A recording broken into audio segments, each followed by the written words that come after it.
Sahur!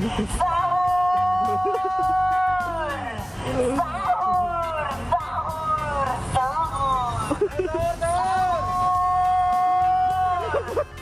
Sahur! Bangun sahur, berbangun kasih. Kalau makan sahur mungkin nggak bisa sampai ke tulang, tapi kalau nggak sahur, bisa-bisa belum buka tuh badan tinggal tulang. Anyways, bangun makannya sahur, sahur, sahur. Sahur, sahur. Assalamualaikum warahmatullahi wabarakatuh. Anak berdua, sekarang sudah waktunya bangun untuk sahur. Sahur, sahur. Itu kaki adek kenapa ini? Girl, I never loved one like you. Sahur, sahur. Sahur, sahur. Sahur. Oke, itu banyak orang sekarang, saya nggak tahu apakah karena media sosial buat konten jadi kreatif dan lain-lain, Mbak. Tapi ngelihatnya gimana? Kalau konteksnya soal banyak banget orang yang jadi pinter, kreatif dan lain-lain. Kalau konteksnya tadi sahur kan, ya oke lah. Tapi kalau konteksnya mudik ini, Kalau menurut saya, ya kurang bijak juga ya, karena kan sekali lagi pikirannya bukan pada kepentingan kita, tapi kepentingan keluarga kita. Misalnya saya sendiri tahun ini saya memilih tidak mudik, bukan sebenarnya karena tidak ingin atau tidak mau nekat, tapi karena ibu meminta saya untuk udah nggak usah pulang. Artinya harusnya mereka yang mau mudik ini memikirkan mereka yang ada di rumah atau kampung halaman. Bagaimana ketika mereka harus terkena dampak, misalnya kita nggak tahu seperti tadi Pak Windu bilang virus itu tidak terlihat, makanya kan ya antisipasinya mending jangan dulu deh. Toh kalau bicara konten sebenarnya dimanapun bisa bikin konten kan seperti itu. Mbak Nadia, susah ya ngatur orang Indonesia itu? Maksudnya gimana? Pertanyaannya saya pengen bikin gampang aja. Gini deh, macem-macem kan orang kita tuh ya. Macem-macem banget gitu. Maksud saya kompleksitas apa, asik gaya, kompleksitas apa yang dihadapi pemerintah untuk membatasi pergerakan manusia dari satu titik ke titik lain. Karena ini udah kita obrolin like dari kapan tahu. Iya begini, kalau saya bicara mengenai ini ya kompleksitas. Jadi ada satu karakter dari orang Indonesia itu ketika dia membaca aturan itu dia pinter banget multitafsirnya gitu. Jadi dia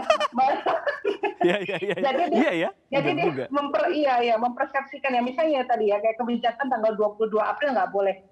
22 April kan di situ nggak ada tulisannya jam berapa. Iya benar. Oke. Jadi dia merasa bahwa selalu ada space di situ untuk kemudian dia kalau saya nyampe di kampung halaman saya tanggal 21 jam 11.59, that's okay dong gitu ya. Bentar, ini bukan ngajarin ya,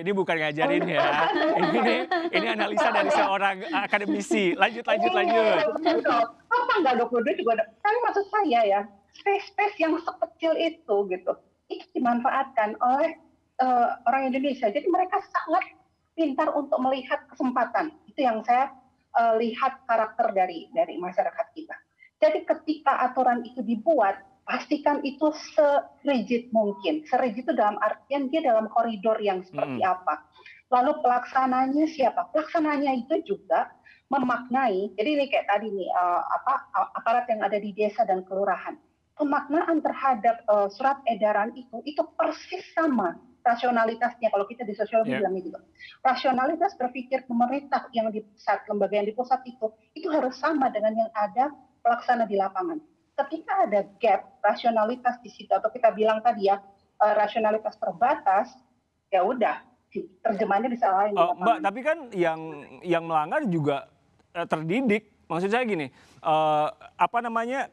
kenapa kita nggak lebih takut sama penyakitnya daripada kita, jadi gini, kenapa yang melanggar itu takutnya ke aturannya bukan ke penyakitnya? Hati-hati dengan kata yang terdidik. Yang terdidik itu mereka justru punya informasi yang jauh lebih advance tentang penyakit. Justru ngelesnya lebih bagus ya? bagus. Gitu. Aduh. Tadi pertanyaannya Gitu, Mas gimana? Riko. Kenapa orang lebih takut ke aturannya bukan ke penyakitnya? Padahal ada bukti yang bilang bahwa di Indonesia yang meninggal 45 ribu, di India itu yang meninggal ratusan ribu. Kenapa orang lebih takut sama orang yang gebah-gebah, awas pakai masker, daripada fakta bahwa penyakit ini berbahaya? Ada dua hal ya Mas Riko. Yang pertama adalah di belakang aturan itu ada sanksi. Ketika sanksi yang diberikan itu berat untuk si pelanggar gitu, mereka enggan untuk melakukan itu. Yang kedua adalah tadi malu. Nah, jadi kalau mereka misalnya di highlight bahwa mereka tuh melakukan pelanggaran, itu sebenarnya malu. Nah, malu itu yang kemudian akhirnya membuat mereka retreat. Oh ya, satu lagi, bicara mengenai penyakit sebagai sebuah bencana gitu ya. Ini kita agak beda dengan katakan teman-teman kita di Jepang misalnya, gitu ya. Mereka melihat bahwa bencana itu adalah pencegahan. Kalau bisa jangan masuk dulu. Oh, oke. Nah, gitu. Tapi kalau buat Indonesia, ya udahlah itu di depan mata. Gitu. Kalau memang harus meninggal, ya taswayahna gitu. Udah waktunya gitu kan. Emang udah takdir. Gitu.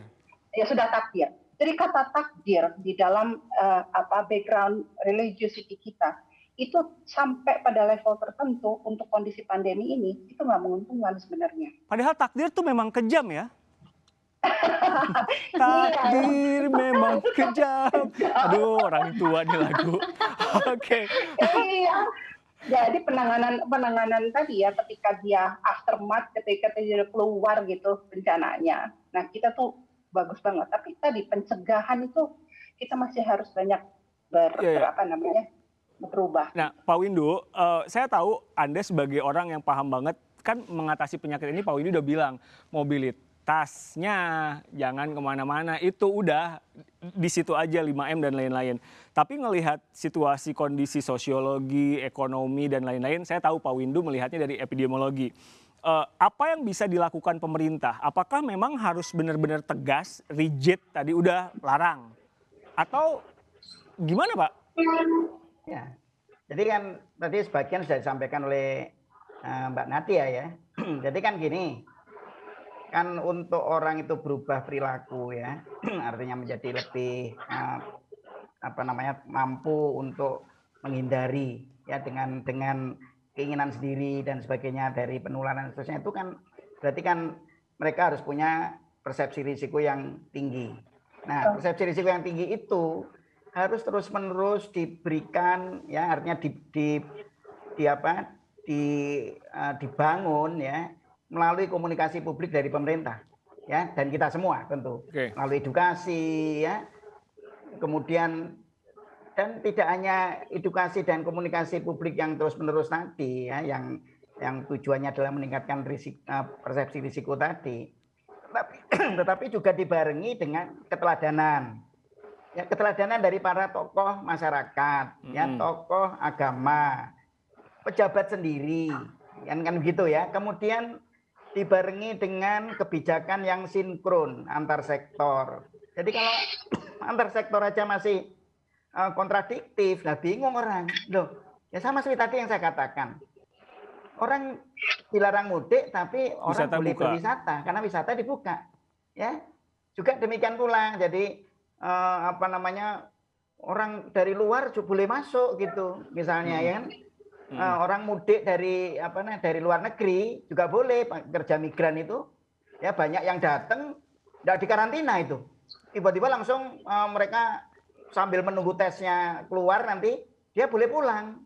Nah nanti daerah nanti yang kepotokan ini kan. Nah jadi artinya begini ya, banyak hal yang harus dilakukan oleh pemerintah. Jadi terutama sinkronisasi tadi, sinkronisasi kebijakan yang tidak paradoksal, tidak kontradiktif antar sektor ya, kemudian keteladanan dan law enforcement memang yang disampaikan oleh Mbak Nadia tadi harus tegas, sanksi. Nah itu Mbak Tami, kalau Anda melihatnya gini, kebingungan itu ketangkep juga nggak? Ya gimana ya, dari awal memang nggak tegas sih antara pusat dengan daerah misalnya. Menteri bilang A, kemudian ditindih lagi dengan B, kemudian gubernur bahkan mungkin bupati. Jadi memang nggak sinergis. Ya mungkin menteri itu kan ngurusin A, A-nya harus berkembang. Menteri ini ngurusin B, B-nya juga harus berkembang. Gitu kali Mbak. Iya, ya artinya kan padahal kalau bicara peraturan kan harusnya tegas seperti tadi Mbak Nadia bilang, rigid, tegas. Kalau saya malah berpikiran gini, kenapa sih sesekali pemerintah itu selain bikin aturan, juga bikin iming-iming reward gitu loh. Coba aja, jangan dibikin punishment lah, atau dibikin 151 titik dibatasi gitu. Coba aja diiming-iming, kalau misalnya yang tidak mudik dikasih apa, atau misalnya diberi vaksin gitu kan, mungkin beda ya suasananya. Yang tidak mudik, iya, ide bagus tuh, oke. Tapi kalau misalkan kita melihat karakter di dunia nyata yang tadi Mbak Nadia bilang kan, kita tuh pinter nyari celah, pinter nyari pembenaran, pinter ngeles kesana kemari. Anda melihatnya gitu juga nggak? Kalau di dunia maya, orang cenderung nyari informasi-informasi yang membenarkan tindakan mereka. Sama, kurang lebihnya sih, Mas. Jadi ya nggak beda jauh sih sebenarnya. Sekarang kan banyak juga yang menjadikan dunia maya sebagai representatif dari kehidupan pribadinya kan. Jadi ya otomatis tetap saja apa yang ditampilkan sesekali ya ada celah dikit aja langsung masuk gitu. Alasan apa bisa dibikin. Oke. Yang juga menjadi pertanyaan banyak orang adalah euforia vaksin. Ada yang sudah divaksin kena, ada yang 2 kali divaksin kena. India vaksinasi sudah dimulai, harganya murah dan lain-lain. Sekarang 300.000 orang per hari, 18 juta kasusnya. Orang-orang nyari oksigen kemana-mana, itu ribet banget. Yang akan kita bahas juga adalah setelah ini, Pak Windu yang akan ngejawab soal ini mutasi, makin berbahaya virusnya. Tetap bersama kami.